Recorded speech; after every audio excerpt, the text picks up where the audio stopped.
Anaton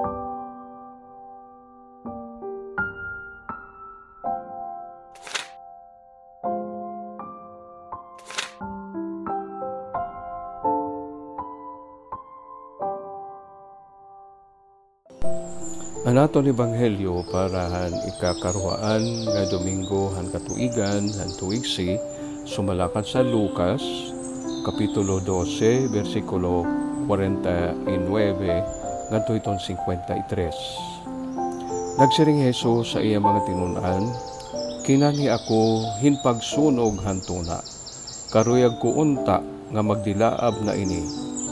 May ada bunyag nga akong kakarawaton nga diri ako nahimumutang tubtub nga matapos ini.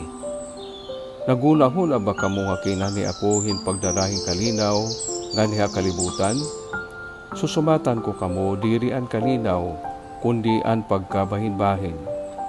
Tikang yana mababahin in panimalay nga may 5 nga mga sako. An tulo kontra han duha ug an duha kontra han tulo.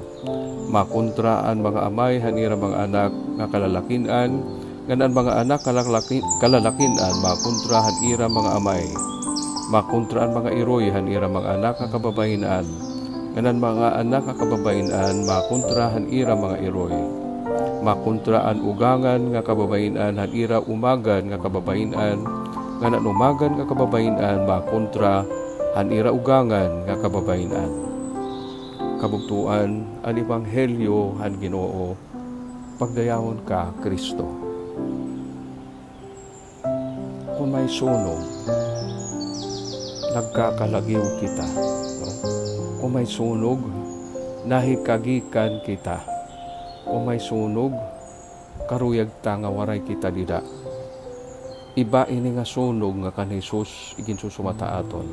Ini ang sunog nga aton kinahanglan. Ano ini nga sunog? Ang sunog ini han gugma han Dios nga ada iton iya pulong. Ini nga gugma asay nakakatalwas hiton tao. Sanglit pulong pa man Jesus karuyag niya magdilaab ini. Ngan base ini magdilaab kinahanglan iton pulong han Dios ipasamwak hangatanan nga katawhan, hangatanan nga lugar, hangatanan nga panahon. Asa ini iton aton katungdanan. Kundi nasa rin gihapon ni Jesus nga may ada daw kuno bunyag nga kinahanglan niya pag-agian. Maaram kamo itong bunyag na itatabo iton kon may ada tubig. Itong tawag ginbubunyagan, no? Igin lulurup itong tubig o kundi man ginuhugasan itong tubig. Ano ikaroig singon hini nga tubig? Ini nga tubig amo ang tubig han pag-antos nga kan Jesus kinagian ha krus. Ngan ginaagian hini liwat nga pag-antos iton mga nagpapasamwak iton iya pulong. Nahinumdum kamo, bisan nga ni didahit aton kasaysayan hit simbahan, damo nga mga santo o nag-agihin makanilisang nga mga pag-antos, tungudla han ira pagpasamwak han pulong han Dios, tungud han ira panindugan, para han pulong nga nagpapasamwak han kanan Dios katadungan, han kanan Dios kamurayaw, ang kanan Diyos gugma. Usahay kita, nasiring kita nga, itong gihataas nga, angay naton hikaplagan amo itpagkaurusa. Pero para kan Jesus, mas mamahitaas nga angay naton pag-ungaraon, amo itpagpasamwakit pulong, amo pagpalurab, itong kalayuhan gugmahal Diyos. Diri man nasa ni Jesus nga, pag-urusahan niyo itang katawan. Lugon nasa ni Jesus, pagpasamwak kamuhan maupay nga sumat, ngadtuhan nga tanan nga katawan. Nga tanan nga katawan. Nan maarang Jesus nga, ini nga pagpasamwak, magbubungahin pagkabahin-bahin. Kay normal iton, natural iton, kay iton pulong han Diyos, sigurado nga kukontrahon hanyawa. Sigurado nga kukontrahon ang kanan Diyos kaaway.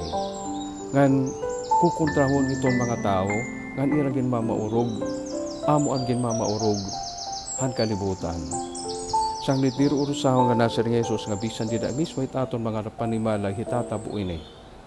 Iton amay makuntay ton anak nga lalaki, iton anak nga lalaki makuntay ton amay, iton iroy makuntahan iya anak nga babae, an babae nga anak makuntahan iroy an makaluluoy hini adton umagad lain tawo kay di man partihan balay. May ada pagkakontra kay ano ang karuyag sinon niton ayaw kita pag-ungarahit pagkaurusa anay. Kinahanglan tatong pagkakaurusahan, amo an pulong, amo an kaburuto ng Diyos, amo an gugmahan Diyos. Kinahanglan ada kita pagkakaurusa. Ayaw kita kalilisan kung magkakadirdiferensya kita atong panimalay. Kay mahitatabo ini nga, may na mga miyembro nga naninindugan para han Diyos, para niya ginadian, para niya pulong. May na maniwat maninindugan para hankin mamaurugan kalibutan. Mamakuri pa kon may da nagmamaurog an kanang yawa igindidikta. Sanglit huna-huna ata ang siningan mahal nga birhen. Paano ka mo mahal nga birhen? Hiton iya mga apparitions. Pirmi nangingin yupo nga igampo taan nga tanan nga magpakasasala nga bumalik sa Dios. Pag-ampo kuno kita para conversion of sinners. Kaya no mga kabutuan, kaya sa ila ini iton makakahatag aton tungod nga pagkaurusa kung kita mabalik sa Dios. Kay pulong pa man ni San Agustin, ginhimo kita Dios nga wala kita konsultaha, pero diri kita niya matatalwas kung diri kita bumalik ka iya, no? Diri kita niya matatalwas kung diri kita mag-cooperate ka iya. Diyos amay nga makagrahom, bendisyon ni an amon tagsa nga pamilya, an amon tagsa nga kinabuhi, an amon nasod, an amon kalibutan, nga diri kami masilaw, iton pagkamayada na kamurayaw o pagkaurusa. Masilaw kami pagkamayada, sunog hanimo gugma, nga asay an makakapukan, han nga tanan nga karatan, ngan magtatalo sa amon, para an imo ginhadian. Pinaagi ka na Jesu Kristo nga amon Ginoo. Amen.